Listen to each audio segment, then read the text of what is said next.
G'day and welcome to Queensland Weekender for your Saturday afternoon. Great to have your company. Well, they don't call it the scenic rim for nothing, do they? Set in the foothills of the Great Dividing Range and surrounded by World Heritage National Parks, there are quite a few amazing views just like this one in the area. And all very accessible too, just an hour south of Brisbane. So you can only imagine the amount of bushwalking, bird watching and hiking you could achieve in this area. Well, I'm going to be doing none of those. In fact, I'm going to let my stomach lead the way. I'll see you soon. Coming up today, Victoria enjoys the inventive food scene in Cairns. Compliments to the chef. Thank you. Bridget admires two of Queensland's grandest homesteads. It takes your breath away. And I find a mouth-watering lunch spot in the scenic rim. Honestly, I could not be happier. But first, Vic's culinary discovery.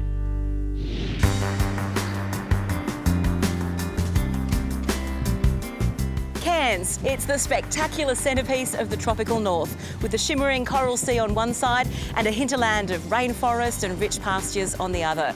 But those natural wonders aren't just beautiful, they're bountiful as well. From the coast to the tablelands, Queensland's tropics brim with seafood, farm-fresh produce and native bush foods. Local delights that come together in unique and delicious ways at Ochre Restaurant on the Cairns waterfront. Ever tried salmon gravlax with green ants? Or emu wontons with Davidson plum sauce? How about char-grilled kangaroo with quandong glaze? To Ochre's owner chef Craig Squire, Australian Bush Tucker offers endless inspiration for creating award-winning cuisine. So we're going to taste 10 different native Australian bush foods out of about 3,500 that exist in Australia. In group cooking demonstrations, Craig shares his knowledge and passion for Australian bush spices and fruits. So the Aboriginal people used to survive very well on native flora and fauna. Internationally, we hold the blueberry as sort of the benchmark of, superfoods, but the quandong, the pepper leaf, and various other bush foods are just blowing the blueberry out of the water as far as their antioxidant and vitamin and mineral counts. So it's very interesting. It's only really new. So isn't that amazing though? We've got all this technology and science to back it up. They just instinctively knew that they were doing something right for themselves? Well, I guess, yeah, they did. They were very healthy. From Davidson plums to bush tomato and lemon myrtle tea. This is a tasting journey to wake the palate. This is the desert lime in Australia. There's about 4 or 5 different types of native limes. This is the small one. A lot of sourness. You can just just in the taste, you know that there's lots of vitamin C in that fruit. But it's the skin, but then when you break through, it's that thrilling. So we use that in a lot of things. Today you'll be trying that with the salmon dish. So this is That's our cue to head to the kitchen, where Australian salmon with ginger and desert lime sauce is being prepared. And then we also garnish it with fresh bush herbs. The ultimate one that we actually have on the menu is samphire, which is like a salt bush. Well, it grows on the sand dunes. 20 odd years ago, we had no identifiable Australian cuisine. So I was quite passionate about helping that process, and the obvious way to do that is marry Australian produce, like our exotics, so imported stuff, like imported to the country but grown here, and with the native. So using the natives as a flavour basis, and of course some of the meats like kangaroo and crocodile as serious dishes, not just gimmicks. Yeah. More familiar to the taste buds are these beautiful bugs, fresh from Gulf waters and skewered onto lemongrass. Nothing particularly Aussie about the lemongrass, so what's the element in this dish? Yes. Oh, we're using lemon myrtle in the sauce, and we're using macadamia nuts in the green papaya salad. We buy them direct off the grower on the tablelands. I know for a fact that this region has got the greatest variety of produce in Australia. So, there's a bountiful amount of product to work with. And you get to find lots of fun ways to put it together. Yeah, that's right. Make it look pretty, get some good flavours, and the native, as you tried to today, the native bush foods those, the flora ingredients have got an amazing variety of flavours to work with, which is really exciting. Ochre is Cairns' most awarded restaurant, the portal to cuisine inspired by tropical produce and native Australian bush foods. You'll find it at Harbour Lights on the waterfront, where it opens daily for lunch and dinner.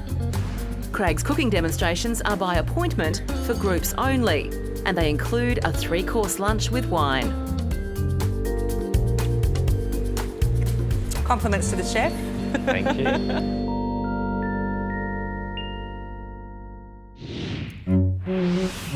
Stay with us because after the break, Bridget visits historical Jimbo House. This is where the horse and carriages Came in pull up. through there, dropped the people off and did a big loop around.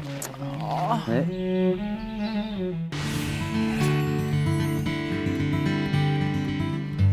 Spectacular, isn't it? This is arguably one of Queensland's grandest homesteads. Jimbo House on the Darling Downs was home to Queensland's original landed gentry. It was the centre of a vast pastoral holding that stretched from the Bunya Mountains to the Condamine River. And there are many stories to be told of Jimbo. Tales of how it helped shape early pioneering history, but more importantly, tales of family. Jimbo House lies about 20 minutes north of Dalby. Back in its glory days, its holding stretched over 120,000 hectares and was home to 200 people and over 300,000 sheep. Today, the property is a much more modest 4,500 hectares. It's still a working station with about 2,000 head of cattle. In charge at Jimbo is Carl Graham, who's lived and worked here almost his entire life.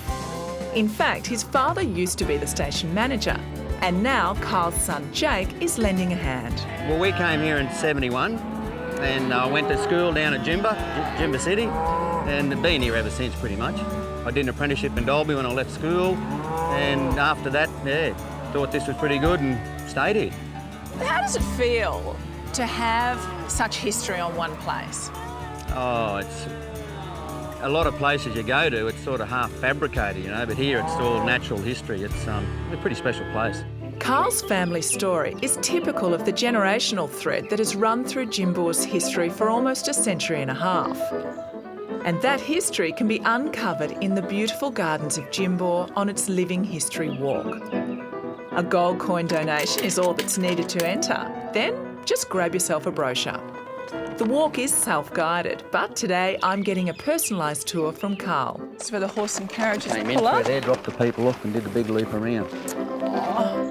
The gardens are a delight. They're infused with the hallmarks of the 1860s through to the 1920s and the present day. And they beautifully complement the grandeur of Jimbo House. How did this magnificent piece of architecture come to be here? Well, it's back in the Bell family. They built it. Sir Joshua Peter Bell and his family, they built first the stone house, which was the original Jimbo house. And then I think they lived in that for 14 years, if my memory serves me correctly. Then they built the current Jimbo house. It takes your breath away. So the sandstone came out of a creek, which was about five miles back in those days, north of here. Yep. All the timber came from the foothills of the Bunyas, which was part of the property back at that era. And the only thing that's not local material, is the slate on the roof. It came from Wales. Ah, not local at all. No. There were 2 generations of the Bell family who lived at Jimbo, but in the 1920s, the Russell family took over. 3 generations later, the family still calls Jimbo home. And visitors can absorb much of that family history in Jimbo's museum inside the old horse stables. There's a photograph of the reopening of the house. Oh, so 1925? Yes. Wow, So look all the at locals who were turned here. up. Yeah. All in their finery. There was over 1,000 people here.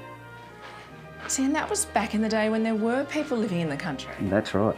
Yeah, it was a region, Yeah. If you'd like to visit Jimbo and explore its lovely gardens, they're open every day of the week. For more information about the station and to learn about the regular events it holds, jump online. It can be a long journey to get to Jimbour, so that means you might want to have a think about somewhere to stay for the night. Now, Jimbour doesn't have accommodation, but not too far up the road is another grand homestead that has got plenty of stories of its own to tell. I better hit the road. I'll see you soon.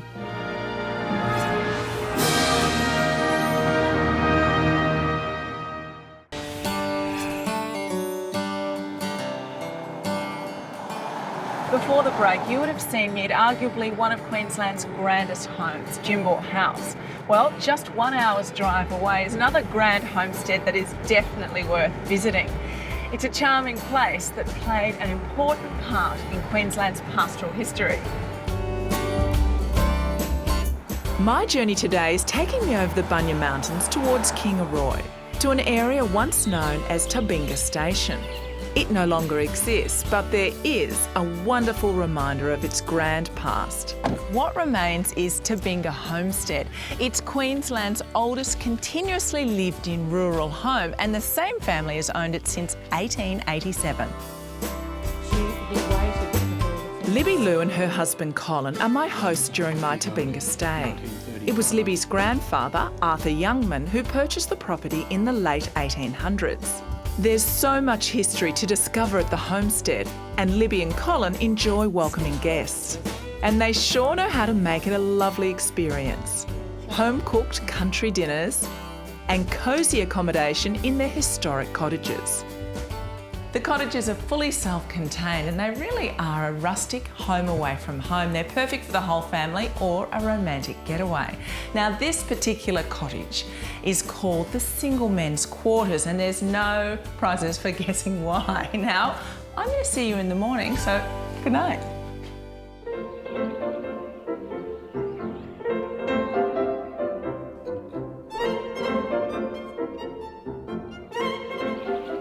A new day brings the opportunity to explore more of Tabinga. In particular, the old buildings that stand as reminders of when Tabinga was not just a homestead, but a thriving cattle station spread over 750 square kilometres.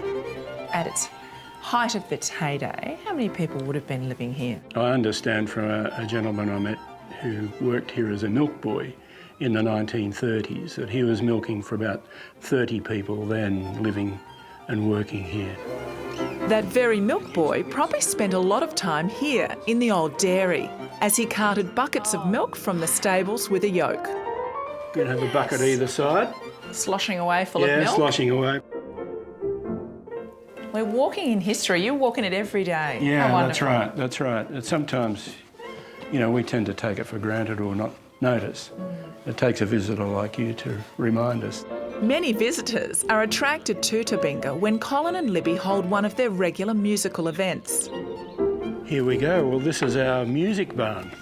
The barn plays host to folk music, choral performances, and Colin and Libby often hold soirees in the homestead to take advantage of the grand piano.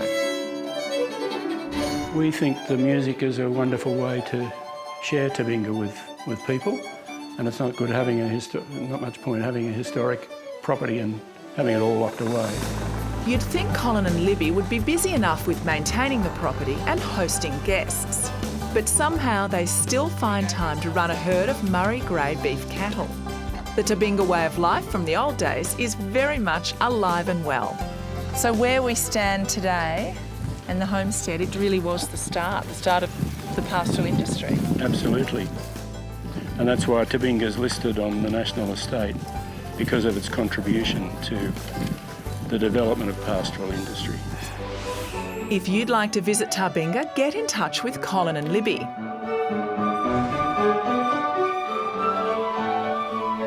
Well, it is the hub of the scenic rim and a town, as you can see, that has retained its traditional high street with some sweet surprises, because if you're a lover of cheesecake like me, then there is a place down the road that they say is an absolute must-stop. Good morning, ladies. Good morning. Having a good day? Yes, thank you. Beautiful. I'm in Boona, just an hour's drive from Brizzy. The Story Tree Cafe is a cool retro hangout and a welcome coffee break. It's a treasure trove of locally made goodies and not just of the edible variety. There's handmade jewellery, gifts for the kiddies, homemade cards, and of course, why I'm here.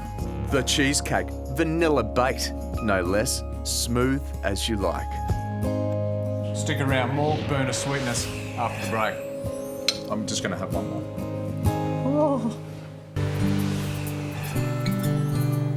The scenic rim has a healthy handful of charming towns and villages to its name. Located about an hour southwest of Brisbane, Boonah is the biggest in the region. Its traditional high street is where country shopping, cafes and friendly locals welcome visitors. And would you believe me when I say that just a cooey away from the main drag is where you can escape to the south of France? Well, having just been to Provence in France, this really does look and feel like the real thing. Rolling green hills, and look at this lavender as far as the eye will lend, and the smell, how would I convey that to you? Magnifique. Best of all, no airfare needed.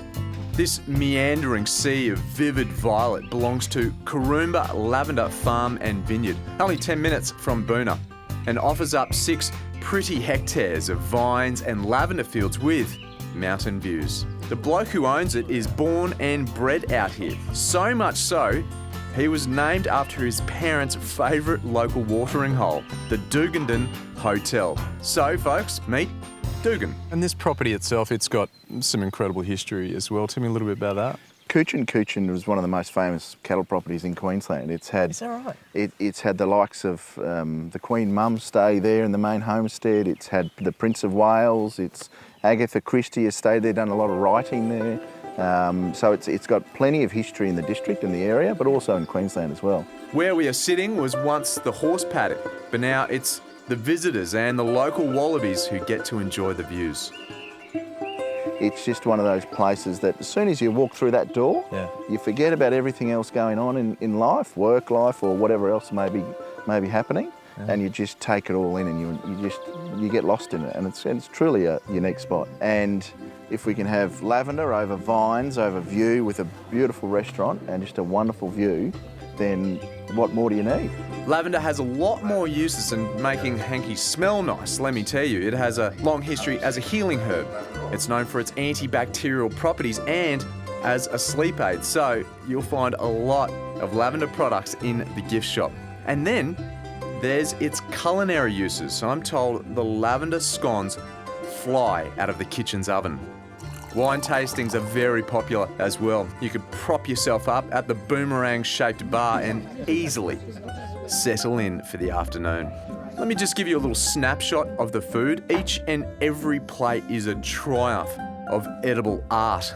And I urge you to order the pork for its sheer crunch factor alone. Honestly, I could not be happier.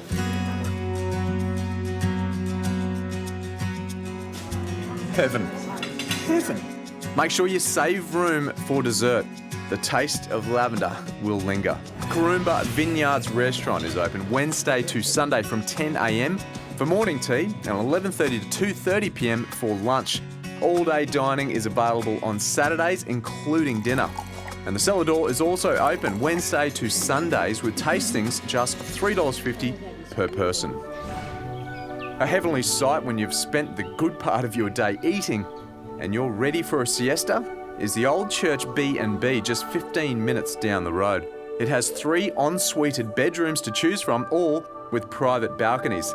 There's even the option to hire the entire church out for larger groups. Located in Boonah, it's your chance to stay in a historic country church that was built back in 1874. The Old Church B&B offers quite reasonable rates and it's a great little spot for a weekender. One quick little reminder, folks, before we go tonight, to bookmark our webpage. You can also keep up with us on Facebook and Instagram. And 3 other great websites we frequently use are Queensland.com, RACQ and the Queensland Rail Travel websites. Well, what a great way to finish my trip out to the scenic rim, a nice hot cup of tea in an old church. That is all we have time for on the show. I certainly hope you've enjoyed it.